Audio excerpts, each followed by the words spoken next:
today, and now you feel fat today also. You're welcome. And now there's a podcast. Laura Sogar, thank you so much.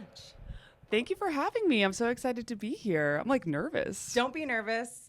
Here we are at the Risque Business News studio that Laura was so kind to offer up for us to use today. So it's a nice departure from the couch in my apartment where there are too many animals. So got the two cats here today. yes, we got two cats here, but they're sequestered in the other room, and they're more gentleman-like than my very, very... Well, for now, once it hits 10 p.m. Oh, yeah, and then it's like... Wild Boys. Then It's Wild Boys time. Yeah. Amazing.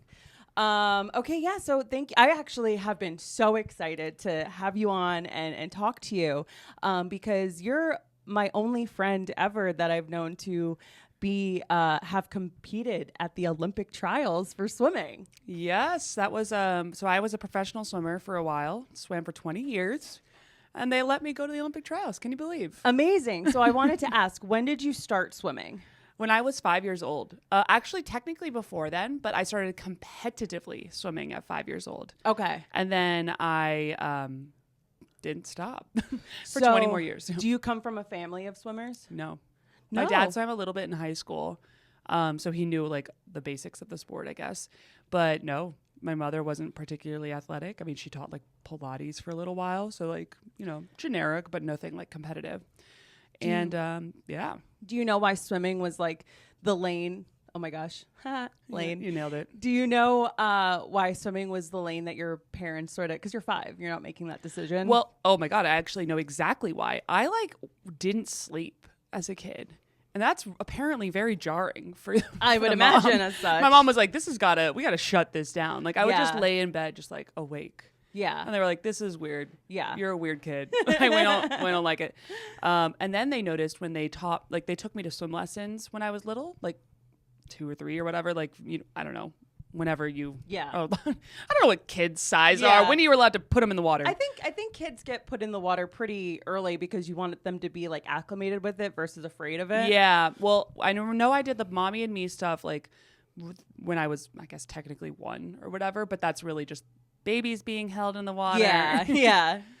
And then from there, I kept doing the lessons, and my parents noticed I was sleeping after I would do the lessons. So they were pretty excited about all of that. Nice. And then at 5, I graduated fucking guppy school 3 or whatever, whatever the different classes were called at that point. And they were like, well, she's pretty big for her age, and she's pretty fast in the water. You might consider maybe seeing if she likes swim team. Nice. And they did that. And I was very good.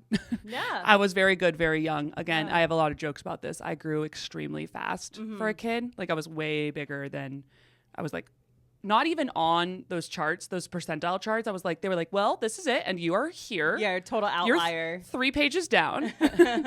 Okay. Like you would be a big boy.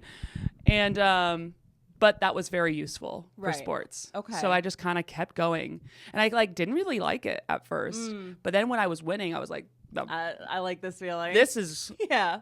I got this trophy at one of my, like when I was 8, they brought a trophy. I had won like high point or something. And I was Wow. like, this is the best fucking feeling. That's I was exciting. like, I'm in. I'm Yeah. 100% in. What do we got to do for more of these things? Amazing. Yeah, that like maybe that's why there are trophies at that level to I incentivize mean, kids. To absolutely. keep I was going. like, so no one else got one, right? Yeah, it's just a me Just to thing. clarify, this is something I earned and no one, all right, I'm definitely doing more of this. Oh my God. So I was like, so competitive. so something that older generations say about millennials is that like we all get participation trophies. So what was your feelings on that? Oh, nowadays I don't really care. Someone has a joke about this where it's like, who was it? I think it was like Jason Solomon or something like, I hope I'm quoting this correctly because it's a wonderful joke where he's like, millennials went through like 9/11. Yeah. Growing up. Oh, yeah, I know. Oh the wait, joke. recession. Yeah. COVID. Like, give them the fucking participation trophy. yeah. Give them the like, you can have it. You know? I remember that bit and remember thinking like, yeah, honestly, we kind of need it. It's either that or Lexapro. So. Yeah, exactly. Why not both? Yeah, literally. So, so now I'm pretty supportive, but at that point I was like, no, Of course. I want the trophy. Yeah. I want to make sure. Totally. My self-esteem is riding on this. So. Totally. That's so funny. Okay. So it's because you have one sister? Yeah. Okay. She's 2 years younger. Did she get put into like a sport or an activity at a young age that she like rode that wave on? Yeah, I always felt kind of bad because she was like fairly normal sized, whatever. I also like put on muscle very quickly and have very broad shoulders, and just like the proportions were correct for swimming, so it worked out really well. She did sports, but it never really like clicked for her. Yeah. And I think a big part of, I don't know, she never really got super into it. And I always feel guilty because it was like, oh, I hope it wasn't just because she didn't like, I don't want to compare myself to this fucking freak. this out of percentile bitch. This weird ass. Yeah. And she's so aggressive. Like, no, couldn't be me. Okay. So she's the best. Great. So she like didn't really have like a sport or like an activity where it was like, I'm doing this. She did synchronized ice skating. That's so cool. It was so cool. That is awesome. It was really fun. I will say, holy shit, those girls are fucking nuts. Yeah, are they? Oh yeah, it's like ballet girls, but with like spears on their feet. Yeah, you know? with weapons. With weapons. Truly, I always wanted to be like laid on. I was always like a clunky, bulky kid, just like my parents always said I was a bull in a china shop, and so like I always wanted to be like light and airy, like a little figure skater. I always thought they were the coolest. I exactly agree with you. Yeah. Because I was like, just like this weird, like Muscly. LeBron. Yeah, tall. I was like, this isn't cool. All of the things that like make you such like a gorgeous girl now and like with a great body are things that when you're a teen, you're like, my shoulders, I'm muscular. Oh my God. Like and you don't like it. I grew up in Rhode Island and the boys there were fucking tiny. Really? Tiny. That's so funny. What's in the water in Rhode Island? I don't know. There honestly, people there are shorter as a whole. Really? Not just Rhode Island, but like the Northeast. Like when I went down to the South, I was like, oh, thank God. Okay, there's some other people that are like taller. So true. It's really, Oh my it's God. really true. I come from a tall family, so I never considered that. But you're decently tall. Yeah, I'm 5'8.5", and I'm the shortest in my immediate family. Yeah. So, but I was like literally about the same size when I was in elementary school. So like I was really close to the size I am now. I just grew extremely quickly. Probably some fucking hormones in the milk. Yeah, the hormones in the milk, man. Over here guzzling chocolate milk. Something was in the water. Like a weed. Amazing. Okay, so when did the Olympics start to become a realistic goal? I made my first US Open, which is like part of like the circuit. It's like one of the slower of the circuit though, at 11. Wow. Yeah. What's the general age of people doing that? Not like probably 16 plus. Wow. So you skipped some grades in that respect. Yes. And again, like, I mean, I was just, at that point I'd been swimming for a number of years and I was pretty like interested in, going fast. And like, I had just joined a new team, that was doing pretty well for me. So I was able to go the cut times and I was like weirdly super motivated because I wanted to go to San Antonio, which is where that was. For some, in my mind, I was like, oh my God. World traveler. That's exactly what I would have Antonio. thought. Yes. Like the idea of going to San Antonio, like I was like, so attractive to me. Yeah, totally. Like anywhere outside of the immediate East Coast would be like, whoa, I know. This is crazy. What's funny now is if you told me I had to go to San Antonio, I'd be like, oh, God damn it. What the fuck is in San Antonio? I hear that. A nice river walk, and that's pretty much it. Yeah. Our Schlitterbahn's nearby. Amazing. So at 11? that point, they knew that I was like pretty good. Yeah. Like you don't really know because obviously there's a lot that can happen, but they definitely knew I was substantially above average in the sport and to continue to nurture that talent. Wow. And they did. Cool. So, okay, you get in at 11, and then is it just like going to explain the process because I have no idea. Sure. So it's all competitive. It's one of the things I love about swimming, and it's so different than stand up, is that it's all time based and extremely binary. Extremely. As long as you don't disqualify your race and you go a time, you qualify for the following competition. So for the Olympic trials, for instance, and for a lot of other of the competitions, they have standards of the times. And once you qualified for that, you were able to go. So I was able to qualify for the trials I went to my first one when I was, the years worked, I think I was 16. But I think I qualified like 2 years before then because it's a 4-year cycle for that. Okay. And I also got to compete beforehand for a number of different international competitions on like I would go to like nationals, US Open, and then I got to compete at like Junior Pan Pacific Championships and eventually like World University Games, eventually World Championships. Wow. Yeah, it was crazy. Yeah. It was, I mean, even when I was doing it, I was like, what are we fucking doing? So, like, were you kind of like a small celebrity in the swim circle, or were there a lot of people? In the swim circle, it's a relatively small group. So it's kind of like stand-up, where it's like, oh, people who are like, getting all these, call that credits in your mind. Fallon or like, like, oh my God, like they're doing so well. Like, you like think of that. So, like, everyone kind of knows each other, but then it's also like, this is also before social media. Right. All this is before social media existed. Yeah. Like maybe MySpace. Well, yeah. Maybe MySpace. And that was certainly not being used for your brand. No. It's like, no. Definitely not.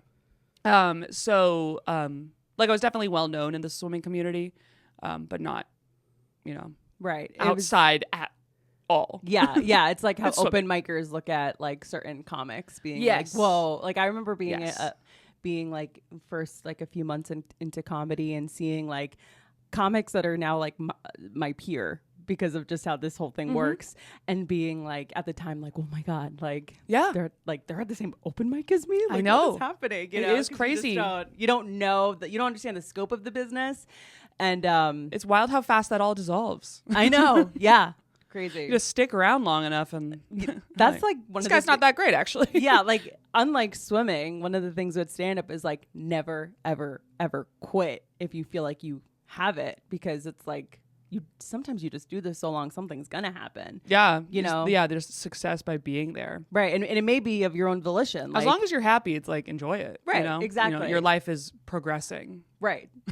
Don't put everything full pause, just for the record. Totally. Yeah, that's a good thing to point out. Yes. Yes. Live your life, start a family if you want one, but also keep doing stand up. Yeah, it's fun. Yeah. God forbid we have a little fun. God forbid. Okay, so what was I going to ask you next? So that's sort of how that works with the Olympics. So you knew people that went on to the Olympics? So many. Almost people. all of them. Really? Mm-hmm. It's a small group. So we would go on like training camps and stuff like that. And like I was part of the national team. Mm-hmm. So the national team is selected from the top 6 times in the country. You get put on the national team. And that allows you access to a number of resources. You go to like you don't have to be on the national team to do this, but those people will go a little bit more frequently to the Olympic Training Center, which is in Colorado Springs. So I spent fucking months in Colorado Springs. The reason is because it's at high altitude. Oh, so right. Okay. There's not as much oxygen in the air. Exercise. So when you're training, your body has to work harder to spread oxygen to your muscles. It literally feels like you're suffocating. Yeah. I can imagine. It's insane. I had to work harder to drink more in Mexico City. There you go. Like, exactly. I couldn't imagine. And once you're there for about 10 to 14 days, your body generates more red blood cells to compensate for that. So you go up there for weeks at a time in order to maximize like how many red blood cells. So then when you go back down, you are like a little superhuman. Yeah. You have like that good blood. Yeah. It's crazy. So like, but point being, as a result in these camps, like you'd get to know everyone really well. You see people at the same competitions year over year. I started at 5 years old. I went to my first national level competition at 11. Wow. There's only so many like fucking times you can look at these people. 100%. All right. Hey. Yeah. What's up? What's going on? You go to each other's birthdays at like Chuck E. Cheese or whatever. Yeah. I wish they were like, oh, I live in Wisconsin. Oh, right. Yeah. Like, okay. Yeah. You're not like competing with people in your immediate. Yeah. What is cool now though is like now that I'm retired, like I have all these friends in like random ass cities. Yeah. That's random why ass you're always going to cities. weddings. And then random ass spots. Yeah. Wow. So you get to go see a lot of cool places because of these friends. Assuming they, invite you to their wedding or whatever. I mean, it's definitely widened my friend group to include people from like all over the country. Yeah. Like weirdly, like because I was swimming so much, I didn't spend as much time with my high school friends. Like they were wonderful. I just win. Like, when? Yeah, of course. When would I This do is your that? life. So many of my friends are really from like the swimming community. More than Wow. that. That's interesting. So anything we go into that you're like, why'd you ask me that? Or we go into it and you want to cut out, we can. I forgot to mention that. But I all wanted good. to ask you. Open book. I wanted to ask you, so in doing all of that intense sounding training, Yeah. did you when did you get your period, and did you get it every month? I did get a lot of girls didn't. Yeah. And a lot of girls got it really late because we were working. Like when you're working your body so hard at a young age, it can like just be like, we don't have the resources. Yeah, we yeah. quite frankly do not have the resources. It just won't go there. right. Right. But I was like pretty mature for my age. Right, okay. And not that I hit puberty very early. I think I was like 12 or something like that, which is young. Young, but I know a it's lot like of people that it's have like not not unheard of. It's Yeah. not like fuck what. Yeah. So that's when I got my period, and I got it every month. Like it wasn't really Your a huge. your period was never placated by like the physical Not strain. really. Maybe not notably. Yeah. More than like a week or so, maybe in like high training. Interesting. Yeah. But I do know a lot of girls who like wouldn't get it at all. Yeah. And they were very skinny. Yeah, yeah. And probably not super healthy. I'll be honest. I Do feel you like think they were faster? not because of that? necessarily. No, I don't think so at all. I feel like if your body is literally not going through, everybody's different. I'm not a fucking doctor. Yeah, So, I feel like I have to say that once an Asterisks, episode. I'm like, not I I'm not a guess. doctor. coming in here hot with Yeah. drinking some Prosecco. I'm going to tell you about periods. Right now. You want to know about periods? I'll tell you about periods. Take notes. But I do feel like if your body has stopped giving you your period on a monthly basis, something's up. Something's up. Something's up. It's a tired girl. She's a tired Yeah, girl. she needs to rest. And she might be a little overworked. Yeah. You know what I Totally. mean? And then what's weird is that I have some friends who after like way later would stop swimming, or they changed their training schedule so they weren't nearly as intense.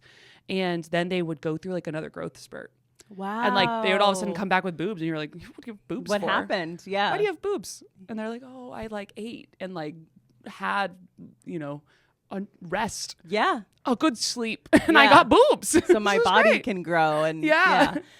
Okay, that's Which like, that's pretty metal. that brings me to my next thing. So 11 years old, you're like really competitive in this field. So dieting, it's different than like, someone like me who just, I didn't use food as fuel. Sure. Whereas in your instance, like how many calories does an 11-year-old need to be intaking, to lot. be training? Yeah, a lot. I would say at that point, especially, like I really was just eating like whatever the hell. Because My- you could. Because I could. My parents were pretty good about having it be generally healthy. Like they did a good job. My mom's European. She's from Germany. Oh, okay. So she was always like, she loved shitting on America. Yeah. It's like, I think it's her number one hobby. Does your mom have an accent? Yeah, I don't hear it, but people say she does. It's very Oh. interesting. So that's a very interesting dynamic when it comes to food, because the American diet is so crazy. Yeah. Like, And she was like, why are you drinking milk? yeah, like that was weird. Yeah. She would always be like, milk is for baby cows. She was so critical. Where was your dad from? Or where's your dad from? He's from Chicago, but Okay. like Poland/Russia, that little like, That's like his family. weird, yeah. Yeah. But it's been a couple of generations. Got We're, it. Like we call So it he's like Chicago. American. But he wasn't fucking work. You know what Yeah, I mean? yeah, totally. Hey, it was definitely not making sandwiches for us. yeah, exactly. We were having like So, weird bratwurst Yeah, sandwiches. yeah. Mom was Probably why I was getting my period. This is a lot Probably. of iron in that. probably, and she also maybe being from Germany and knowing the difference of like what the food quality is there compared to here. Totally. Maybe she was like actually buying grass-fed things before that was ever a branding term. Yeah, maybe not. I won't give her that much credit, but she Uh-huh. definitely wasn't buying like sugar cereals. That was her favorite. We would go through the grocery store and she would just shit on everything in the grocery Okay. store. It was great. Like, this is bad. This is bad. This is bad. Yeah. We're like, okay, well, what isn't? What isn't? Mm-hmm. And it was a very short list. Got But I was it. able. My favorite food was tortilla chips, Uh-huh. and I was able to get those lightly approved. Lightly approved. Okay. All right. So, what about the corn chips and chips? Did salsa. she not vibe with? She didn't like potato chips. Oh, in general, no chips. No, potato chips were bad. Tortilla chips were Tortilla We're not chips. okay, but like better. Salsa has a lot of vegetables, Yeah, sort yeah. of thing. Okay. Exactly. So, I was very interested in like what your concept of dieting would be, because you didn't really ever have to, while you were a swimmer, need to diet to lose weight because you always stayed athletic. Well, here's the thing. Not when I was 11, right? When I was 11, like I would eat pretty healthy at home. Minus I would eat Nutella. That was like a big, yeah, it's from fucking, very European. yeah, it's very European. So I would just like gorge myself on Nutella. And then I would go to school and I would like, you know, like I was like fucking fiending. Of course. For anything junky. Yeah. So chicken fingers and Skittles. That was and Dr. Pepper. That was my lunch. What? Yeah. And I was young, so I could. Yeah. And through high school, that pretty much stayed. But then when you hit college and you start adding a little bit of alcohol into the mix, I was like, oh, I'm getting fat. Despite, not like fat, but like I was like, I'm all of a sudden like not just this like muscly thing, because I'm, you know, introducing new ways of eating and stuff like that. I also got very, very sick my freshman year, like very sick. I couldn't eat at all. Like I had a stomach illness where I didn't eat for almost 2 weeks. Wow. I was on an IV. Painful or couldn't keep things down? It was they never actually I fully identified what the fuck was going on, but basically every time I would eat, it felt like someone was stabbing me in the stomach. It was something to do with like acid of some sort. Okay. And I had this procedure done, which like took that down, and it helped. So I was able to like recover from it. But I got so skinny from that, like not healthy, skinny. And then I was eating so much afterwards to like get that weight back. But then I had trouble kind of like managing exactly where that new level needed to be. And at the same time, I'm getting older. So my metabolism was starting to go down. And here's the unfair thing about being a woman is like, it really doesn't matter how much you exercise at a certain point. Like so much of it is hormones and the kind of food you're eating and all other sorts of different factors. Like we were swimming like 4 hours a day, and I had teammates who were like, you know, they had like extra weight on like them. hips. Yes. Yeah. And they were being told they needed to lose weight, so they would go run for like another 40 minutes. And you're like, what is going on? And are they being told they need to lose weight because they'll get better times? Yeah, I mean, swimming is like more aerodynamic, super fucking chaotic. Yeah, like, let me just tell you, like the premise behind it was like you'd go faster. But I'll tell you something. I know a lot of girls with hips who win world records. Yeah, so like. I don't know. How much is that real? How much is that just the coach's perception of what, and under kind of, if you look at physics, you're like, okay, well, I can more streamlined. Mentally get behind this. But then these poor girls are like killing themselves. Right. So many eating disorders. Like at what risk? Right. Also, it's like if you're in a swimsuit all the time, around your team, around the men's team, it was brutal. You're basically naked. You're pretty like close enough. Yeah. Like you can see anything, if not naked, bra and underwear adjacent, whatever all a bathing suit is. Exactly. Like everyone's clocking what everyone's got going on at all times. Yeah. And that definitely caused a ton of issues. 100% caused a ton of issues. I was relatively lucky in the sense of going in and through the fucking huge illness that I had. I was and then I was really fast. And when you're pretty fast, people kind of don't fuck with you. Yeah, too much. Like whatever. She's got it. Let it happen. I had a boyfriend. I had a long-term boyfriend through college, so I didn't really like overly think about this kind of stuff. So I was relatively lucky in that sense. But it was like brutal for these girls. They'd be eating stupid salads after swimming for after an hour in the weight room and then 2 hours in the water, and they'd go and eat a salad. Yeah. What is that? Yeah. Especially because given that time period of like when that was, so much of what societally we think is healthy and good for us is based on what is popular. Yeah. So right now, the number one thing everyone is talking about is protein. Girlies, get your macros up, protein. Like that's, and like there is truth to that. Like when I eat more protein, I feel fuller. Like I even just in how I eat now, I try to focus on there being a good amount of protein in it. But if that wasn't what people were talking about or the conversations that were happening in, when was it, 2010, 2015, whenever this was, girls are just having salads. So did the team have like a nutritionist? We did have a nutritionist. They were fine. I don't know. I mean, it was a big school. They would definitely do a decent job. I think you have to like really like play with their program. And it's also hard because these girls are like, you're going to school. And, like, you want to party on the weekend. Yeah. It's very difficult to have You only have a certain amount of self-control. Yep. Mm-hmm. And especially when you're tired, that goes down even further. Yeah. So it's difficult to not have a bag of chips at the end of the night or whatever. Totally. But we did have a nutritionist. I actually worked with a couple different nutritionists. Like, so as I got older, I definitely had to play more with my weight. Like I noticed, like I was like, I gotta get super fucking chunky right now, and my coach is pissed. So how do I handle this? I know, whatever.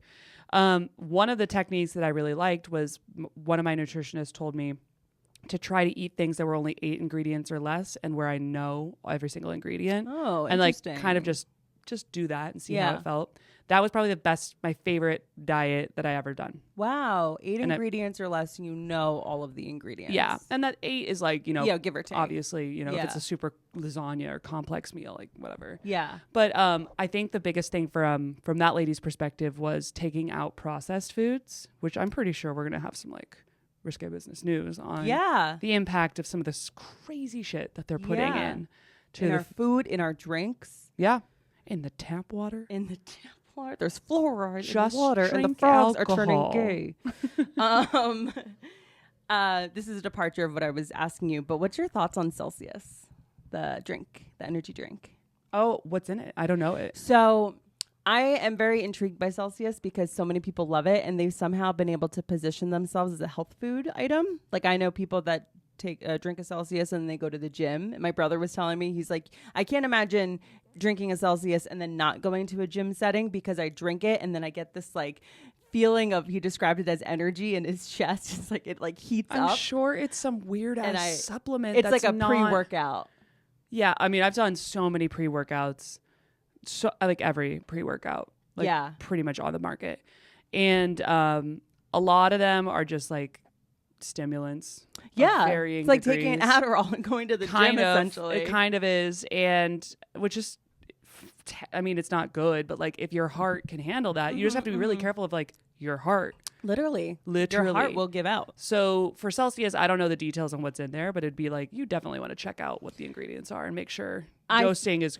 I have anxiety. I have already, like my mom has Yes. heart stuff. I'm like, It's a lot of I caffeine would in those. not take a Celsius. Yeah. I have a small cup of coffee. I will tell you, I've been saying this, and I'm going to keep putting it out there so people can say, oh, Kelly, you did say that. I think in 18 months, Celsius is going to be like how we look at Four Loko now. I think there's Yeah. going to be like the good Well, now Four I kind of want to Loko. try one. Yeah, well, yeah. That's the best advertisement. I'm like, okay, well. That'll be like a sketch that we do, trying Celsius for the first time. Yes. But I think there's going to be like how there was the before times Four Loko, and now there's like the now Four Loko, which is just a sugary drink that sucks. Yeah. I think that's Oh what my Celsius God. is going to How be. good were the before times Four Locos? God's gift to college students. That was I went to and college. I was the exact right moment. It was like EDM became pop. It was 1 year. Oh. What was it, like 2009? 2009, 2010. I was a freshman 2010. Four Locos hit the market. EDM, probably because of the same reason. Yeah, probably probably. because Four Locos were Yeah. on the market. Everyone was like, we need something fucking amped Yes. to listen to. EDM hit the scene. I feel like that's when all those like night festivals started. Yep, with Like, I went- highlighters and Oh glow sticks. yes! Oh my God! It was. I'm sure they were around before, but that's when it became super popular. Oh yeah, and I went to college in New Jersey, so that was just like that on crack. Exactly. Yeah, Exactly. Where did you go to college? University of Texas. University. Oh yeah, that's right. That's Yes. right. So I and was you down swam for them. Yeah. Okay. So I was down in Austin, and it was a fun school. I'll tell you What that. was Oh yeah, in Austin. You know Austin before all these hipsters know. Yeah. Austin. You knew Austin when the hipsters were when in Austin. keep Austin cool. Yeah. Weird. Whatever. I'm Yeah. clearly Keep Austin weird. Keep Austin weird. I was the beginning of the end. When I hit the scene, they were like, it's over. 2010. Yeah, right. This place is fucking lame now. I don't think so. I think you were there in the before times. I definitely know I was there in the before times, and during my college experience was when Google and Facebook and all of them opened offices. Okay.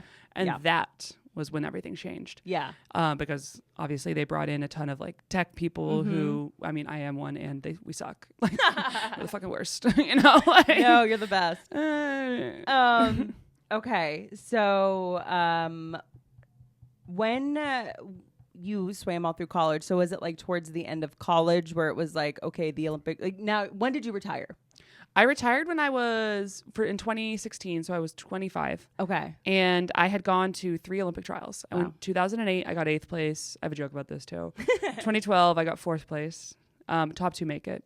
And I was like, oh shit, like I'm like really on close. track. That was right before my senior year. My senior year, I won NCAAs and nationals, and like I was like really good. Like Yeah. pretty good. And then 2016, I went back and I was the favorite.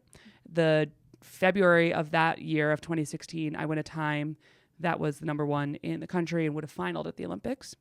And then I got 15th at the Olympic trials. It was crazy. Whoa. Yeah, it was really bad. It's Whoa. very funny now. Oh my God, I'd be so much worse. I'd be so fucking lame if I'd made it.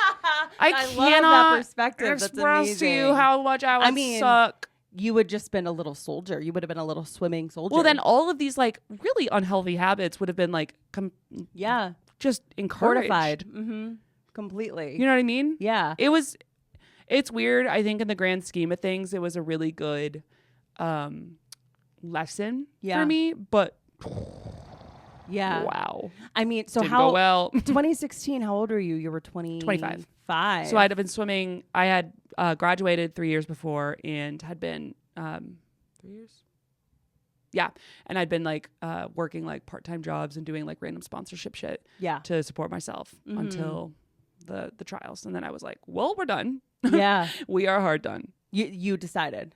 Yes, I knew for sure. You were like, I'm done. I can't do this anymore. Also it's like, honestly, at 25 as a woman, you're done. Is like, that like when you've aged out? Like when you haven't it's reached a already, it's certain- right at the edge. Right at there the are edge. there are definitely some women who will go past and do really well. So like, Godspeed.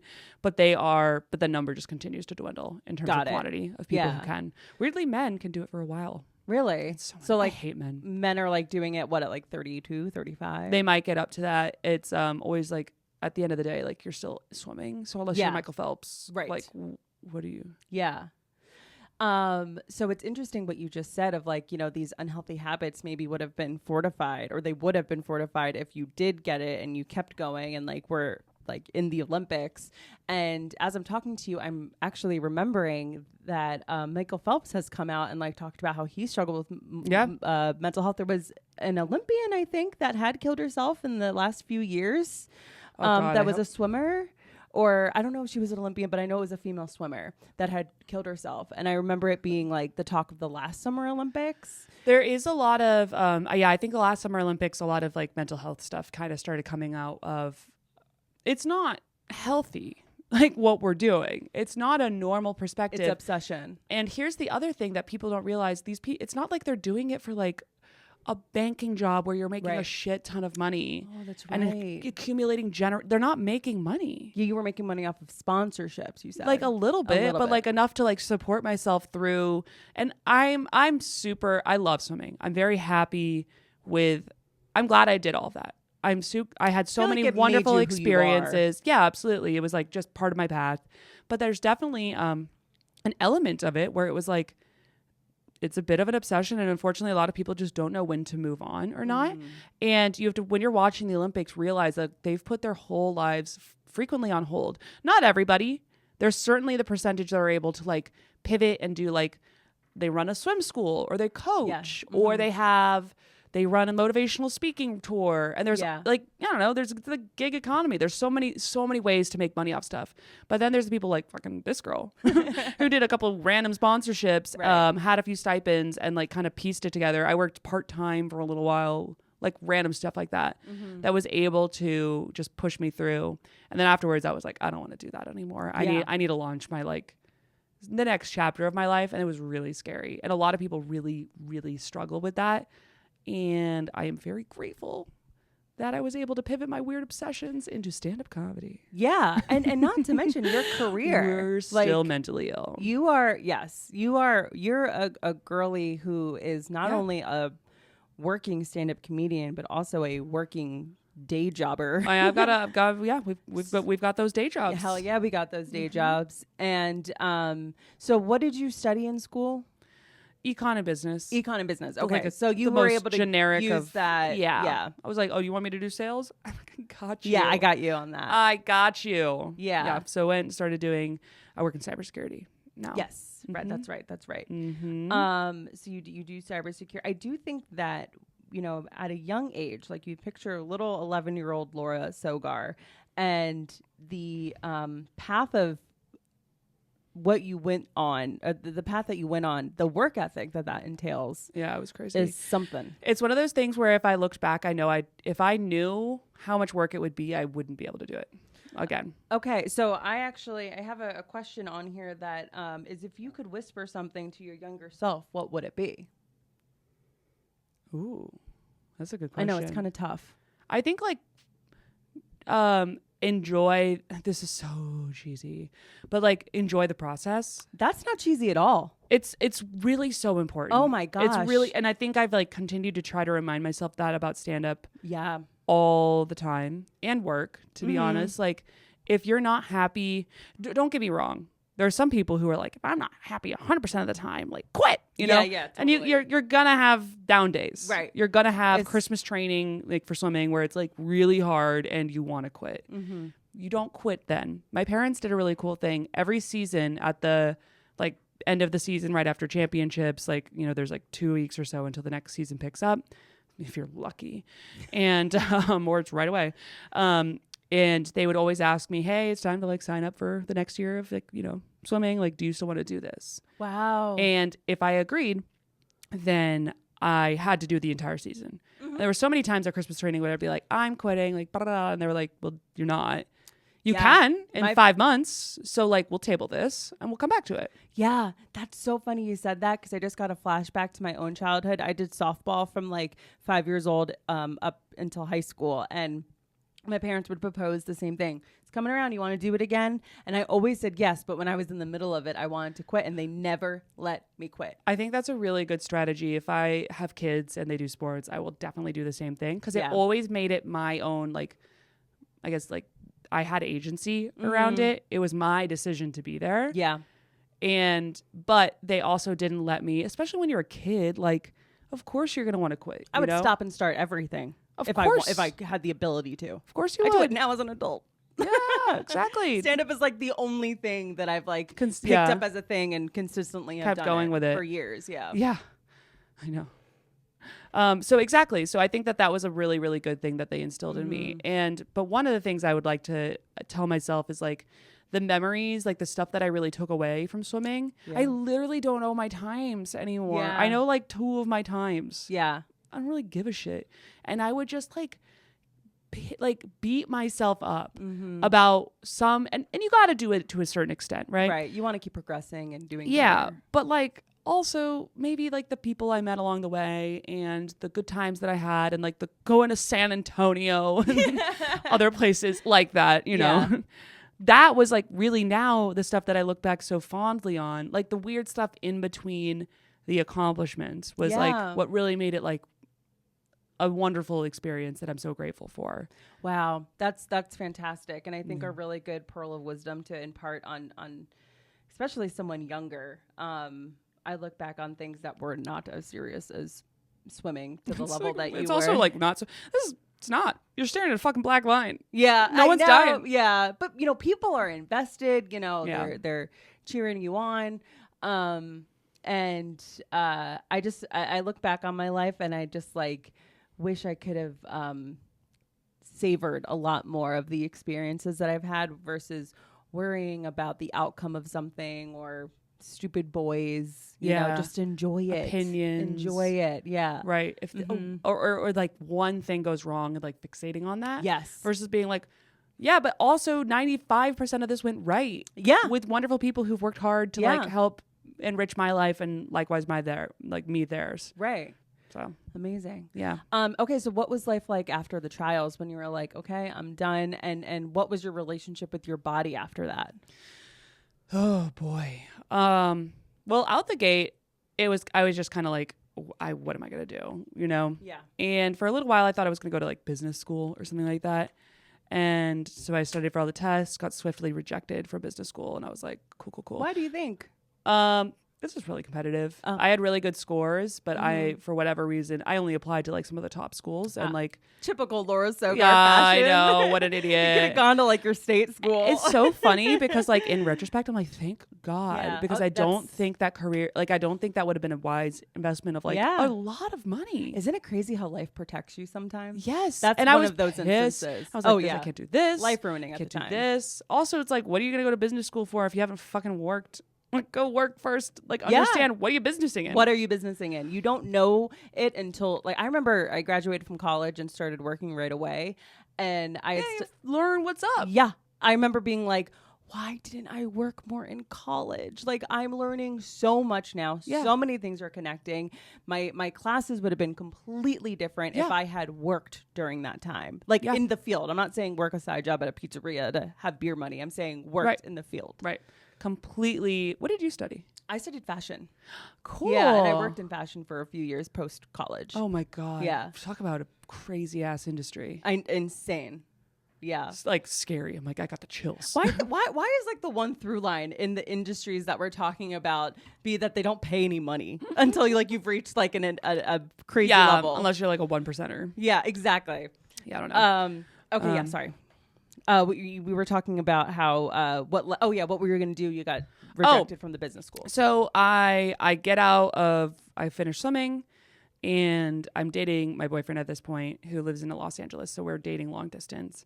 I'd lived in Austin for 7 years at this point. I was also kind of like, I don't know what I want to do necessarily. Like I want to like figure out, like get a job of just some sort and something else that I want to do. Like that would be like a more interesting career trajectory.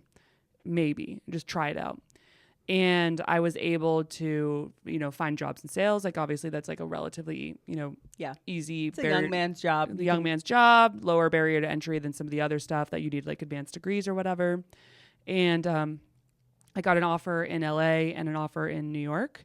And Matt lived in LA and we were like, okay, well, should I move to LA and like we, start living in the same state, like have a relationship together? Or do we both want to move to New York and like both kind of start fresh together? And which was crazy because I'd been dating him for 1 year long distance. Oh, I didn't realize we were talking about Matt right now. Okay. Yes. And then we decided to do that. We moved to New York and moved in together. Wow. And I was like, you know what? Like if I clearly need a shakeup in my life. This is the maybe stupidest thing I've ever done, but like God forbid, you know, if it goes wrong, like okay, risk something. I don't have really that many like assets. What am I losing? Yeah, I'm here? in my 20s. Right. This is when you fuck up. It's when you fuck up. And I had lived such a rigid life up to that point that I was like, so scary. Gotta go to New York. Yeah. And it was crazy. I got evicted. Oh, you were telling me about that. Yes, I got evicted right out the gate. Not officially. It's not on my record, but we were subleasing from someone who did not get it cleared. And they were like, you are illegally here and have to leave now. Wow. How did crazy. that get found out? I don't know. It's New York. Yeah, some, it's New York. Weird things some happen. landlord, and they were like pissed about it and whatever. Yeah. And I got to say, obviously things worked out. You're still with Matt after all of these years, but I feel like moving to New York is the city where like, if you do break up with your boyfriend, you can kind of figure it out. Like it obviously finding a place to live is one thing but I mean, especially with social media now, you can kind of shack up with any, person on findaroommate.com or whatever the case may be. It's definitely a city for like kind of coming to like just shake your life up, and certainly did that for me. Yeah. 100%. And started working this crazy ass job for a company that's like fully fraud now. That was wild. Got evicted, all this other stuff. But in terms of like my relationship with my body, I didn't know what to do with it because I did New York Athletic Club for a little bit, which is where I swam for them, but I would never really swim. It was just more of a social scene. Yeah. Which was like New York Athletic Club is like this athletics club near Central Park. It's like this really old. They didn't let women in for a really long time. Okay. Like they'd so been like around. Why? Yes, but like extremely expensive. Okay. And the reason that I did that was because I got recruited to do it from them. Because the members there like to think that they're competing or like training with like elite athletes. Yeah. Which they are because we're getting free memberships to do it. You know? I don't do it anymore, so I can talk shit about them. It was really fun. It was a really fun experience. Yeah. So I did that for a little while, and I was like, oh, kind of training. Then I was working so much that I like didn't really eat very much for a while, so I was like very skinny again for a bit. And then later on, I like started drinking way more and like eating way more, and then like I just had and I'm continuing to have like massive ups and downs. Yeah. And still haven't honestly. I don't think I have like a very healthy relationship with my, you know, feel like you haven't mastered it. I mean, No. I don't really know anybody that has. Unless they've been through like intense eating disorder recovery. Honestly, I think we're all kind of winging it. Totally. I mean, I think I'm comfortable where I'm at right now. Yeah. But call me in 6 months. Right. You know what I mean? Like Totally. it could absolutely change. Yeah, that makes perfect sense. Yeah. And so like you work out regularly. How many times a week do you, how many times a I week? used to work out like every single day. And I do think that was really good for my mental health. But I also am the kind of like I put on muscle very easily again because just my genetics. Yeah. And then I was, but then I was like gaining weight on top of that. Right. So it was like getting super like, so then I was like, oh, like I want to like lose some of this muscle. So I stopped doing that. And I just would walk a lot. And that's kind of where I'm at now. Minus I'm trying now to introduce some more like strength training a little bit into it, like maybe like twice a week or something like that. So, and mostly for like mental, like, yeah, you know, I do like probably hour and a half of walking a day though. So that's kind of nice. Oh, that's my favorite thing about New York City, baby. We can walk and walk and walk. You can. I love it. And so before we actually were recording this, you were at a solid core class, and you were like, God. This is hell." Yeah, what is going on? Why are we training like Navy SEALs? Well, the women of New York could start an army. Like, there's no need to be in that kind of shape unless you are an elite athlete. Yeah, the stay-at-home moms are ready. They are like unbelievably fit. The girl next to me, I was like, genuinely, how are you doing this? I have trained more that like I've been with people who have competed at the Olympic stage, and you would be able to finish their workouts. Yeah. Like, why are you doing this? Yeah. What's wrong with you? You need to have you need to go drink, have a drink, have a beer. Drink. Well, maybe that's why they're doing it, because they've had a beer. No, that girl has not had a beer. Oh, no. No, that girl was. Oh. She was. Again, I was like, what? There's no need to be in this kind of shape. Right. And I think that's been also interesting for me is like, you know, there's definitely the people who retire from swimming and then like get super into like Ironmans and that kind of stuff. Yes. And like mentally, there's definitely a piece of my brain that would just be like lock in on that kind of thing and like take off with it. But I think I'm very grateful for stand up in a weird way because it like helped me realize like, I don't know. It's like, it's fine. Yeah. You know, be healthy. Yeah. Make sure you're healthy, but you don't need to like have six pack. You have an outlet outside of what was this obsession. Now it's pivoted to stand up, and like, sure, you could have put the energy into, you know, Ironman things and shit like that, but now it's just kind of in stand up on like a little bit less intense level. But I see the way you work, like producing shows, you know, have multiple podcasts, you know, we're out here popping our pussy. Yeah, out here doing it, man. So I trying to make that phrase happen. I love it. I think it's a great phrase. I love it.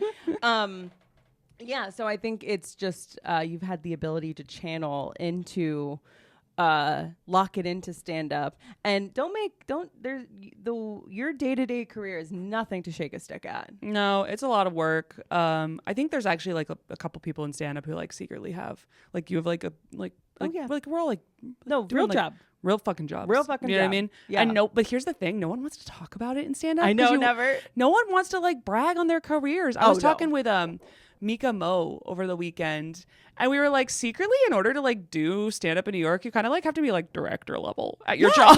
You need to be like doing well. I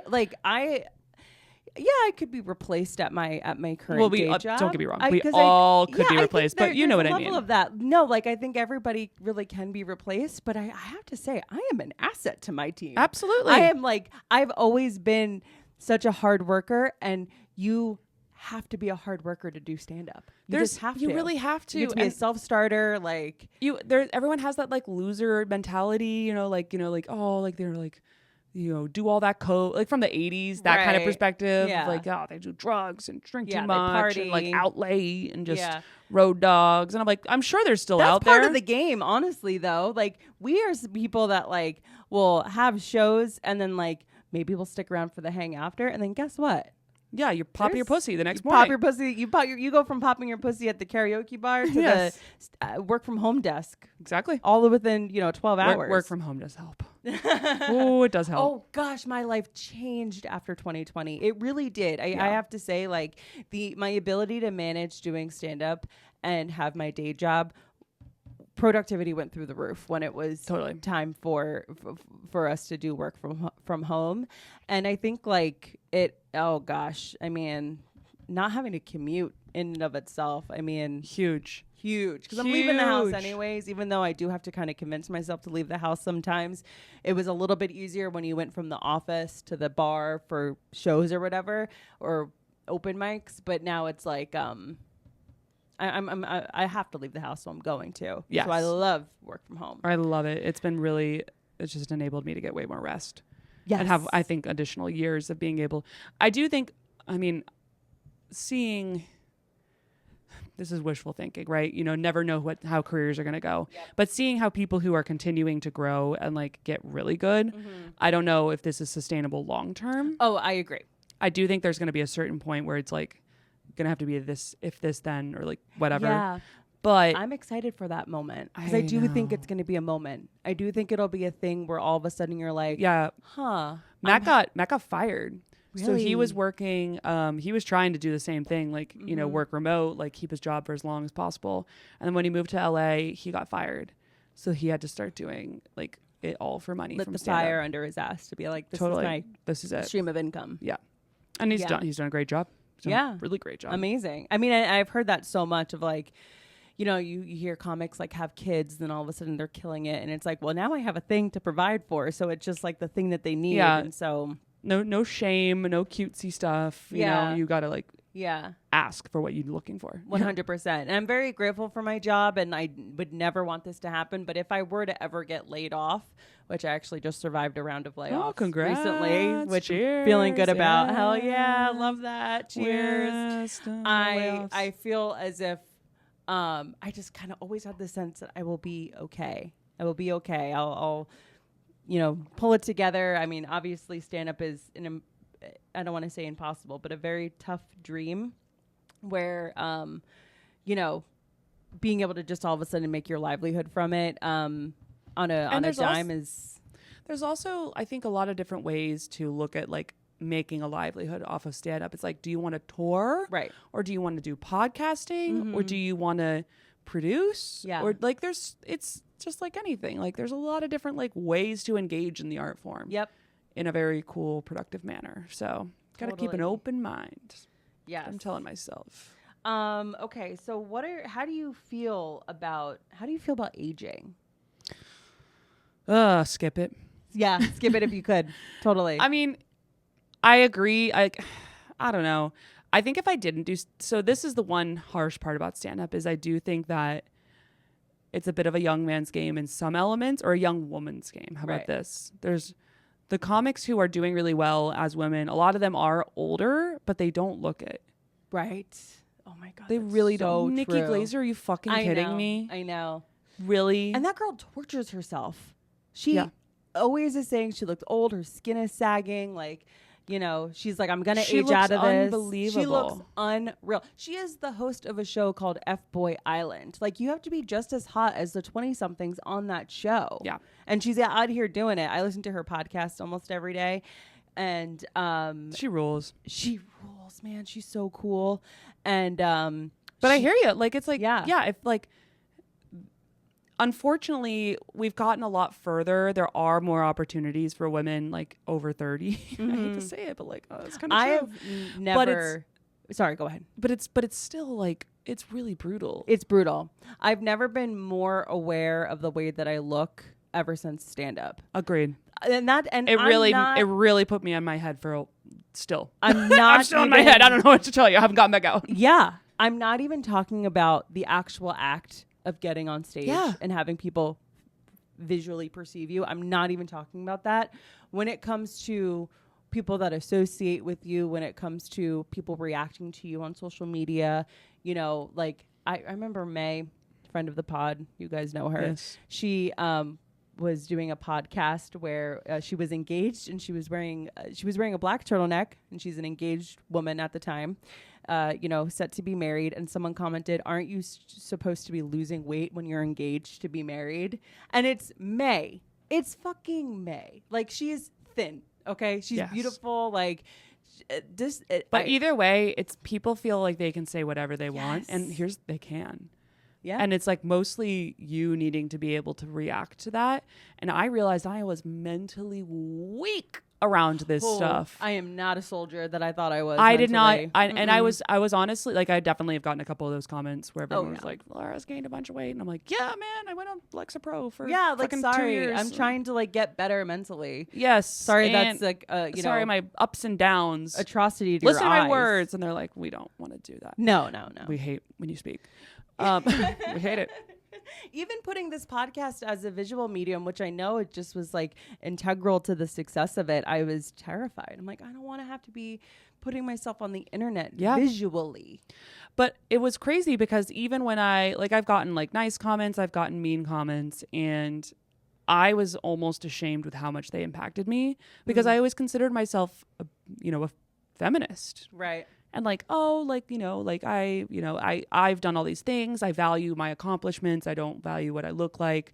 That's obviously wonderful to continue to nurture, but it's not who I am. And then I was like, that hurt way more than I'm proud of when they said those things. Yeah, no, I mean, I literally go to sleep at night listening to either a positive affirmation track or I do love a positive affirmation track. Well, I'll tell you why I do that, and I'll try to listen to stuff that like I am more than my body, all that kind of stuff, because I do agree. Like I, in my head am this feminist that like I am more, my accomplishments are more than what I look like, but what actually is produced by the mush inside of my head is something far different. Like I do not have the ability, as of currently I'm working on it, to see a disparaging comment about myself and be able to like have it not feel like I've been shot in the chest. Yeah. It's really like I hard. literally would rather you hit me. Literally, I would rather you take down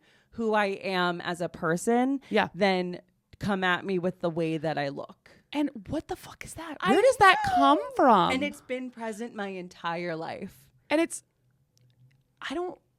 I'm not smart enough to be able to tell you where it's coming from. No. Because it's weird because my parents, like, they were supportive. They weren't they were very like, they make a couple offhand comments on occasion, but like, it was always like, it wasn't, I really can't say it was from them. That kind of stuff. I don't know where it comes from. I don't know where it comes from. I don't know. I think it's societally. I think that there's a lot of things that we don't realize our subconscious is taking in. And to be fair, I actually don't think that it's like our subconscious being wrong. No, I don't think, no. Because I do, was reading a couple studies recently where, there's obviously the weight component, which can lead into what people think, but there's plenty of like bigger women and bigger men who people still consider very attractive. Oh yeah. Obviously. Mm-hmm. And attractiveness is, there was a study that came out that like, if you're considered unattractive, they got paid something I'm making this number up because I don't remember the exact, so double check this, but like it was something in the magnitude of like 15% less than attractive people. Yeah. And like think about that over time with promotions and stuff like that. There's a significant financial loss to being unattractive, which is a part of the reason like it, you can kind of get there, at least if you like take care of your image, which does require investment out the gate. Yeah. I've definitely cited these facts when Matt's like, why are you spending so much money on this? And I'm like, listen, studies show that I'll make more money if I do. So that actually brings me to my next thing. So what is like the most bizarre wellness thing that you've done? Oh, like every Instagram targeted ad. Here's the other thing. I used to get drug tested all the time. Oh, for swimming. Mm-hmm. To see if you were on this like a banned substance list, whatever. And that was a very wide list. You had to be very, very careful about like pre-workouts, supplements, anything Right. like that. Now I'm on no lists. Yeah, no, And if no someone one's tells me it's gonna be a good thing, and it's like from a like semi-reputable Yeah. source, Mhm. if Paris Hilton or someone's backing it, I'm Yeah. gonna take it for a little bit. Isn't that So though, dangerous. like, the dangers in that, you know? I fine. believe in people making their money, and I just, for me, when it comes to celebrities, because I am someone that like loves Paris Hilton, like Yeah, because I am just throwing her name. Oh, out yeah, there, no. not saying her specifically. insert any Kardashian, whatever, insert any celebrity name, Nikki Glazer. Yeah, I take the shit out of her supplements. literally, like, because I trust them, and so I want to make I want to make sure. It would be nice that if the things that they are like giving us a promo code to is the things that they actually take and like are saying that they get these benefits of. Right. Well, That's it's definitely what's so not. important. So unfortunately, I don't think that's a thing that's So, happening. Well, I think it's gotten better. Hopefully, I at least think they it's- do have to like tell you it's an ad and stuff like that. I think on the lower level, like when we look at like TikTok influencers, which how many people, legitimately, how many people can be an influencer? There's so All of us. All of us. You know what's essentially. funny? The biggest influencers in my life are micro influencers, aka my friends. Yes. Oh my God. Oh Yeah. my God. Like so if true. a girl in the group chat, like I have a couple of my swimmer friends, and when one of us does something, we're all doing it. Oh yeah. We're all doing it. Yeah. Like for sure. Totally. That's funny. And so something we can end on. You're a supplement girly. I do like some supplements. I also think some of them work. I will tell you. I've started taking 2 supplements because of you. Which ones? The only supplements that I have gone on my own volition to start taking is Nutrafol for hair growth. Yeah. Because I had COVID back in July of 2022. First and only time I had COVID, and the hair loss after the fact was gnarly. I tried Googling it. I've talked to doctors about it, and people are like, I don't know, I haven't heard that. I had one doctor say, yes, there are significant hair loss when we're not gonna have any data on this shit for 10 more years. So and so just take Nutrafol. I was like, I'm And it helped? writing this into my budget. Yes, Good. I have been taking Nutrafol. I'm about to run out of my current stash right now, and so I don't know if I'm gonna re-up it, but like I have like a bunch of new Your hair looks growth great. here. Thank you. And I've always like I've always prided myself on my hair. I've always had a really thick mane, but it was enough where I noticed I'm like, this is not the same hair that I've had on my whole life, you know? So on my own volition, I've taken Nutrafol, but in our group chat that we have with May, she mentioned something about like being in a bad mood, and you were like, get your B12 up, girl. Yes. So you mentioned B12 and D3, and I immediately went on Amazon and bought them. And they're so cheap. They're so cheap, and I take them every morning. I have my Oh my God, I love it. I like the other one. Can I give you another one? Yes, It's also please. cheap. I'll write it Fish down. oil. Fish oil. Okay. So Joe used to take fish oil a ton, and I didn't like the way it made him smell.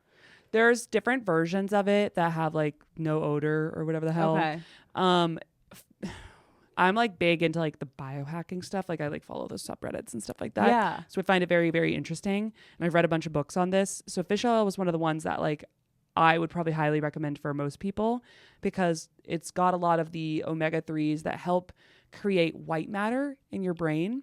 So when you're learning, oh God, we're going into science here. No, This is I where we're want to know sciencing. all about it. And I'm going to butcher this. I'm going to spread misinformation. It's my favorite thing. There's gonna be a little banner, on the Massive video. banner at the bottom, just like don't listen to this bitch. Do not.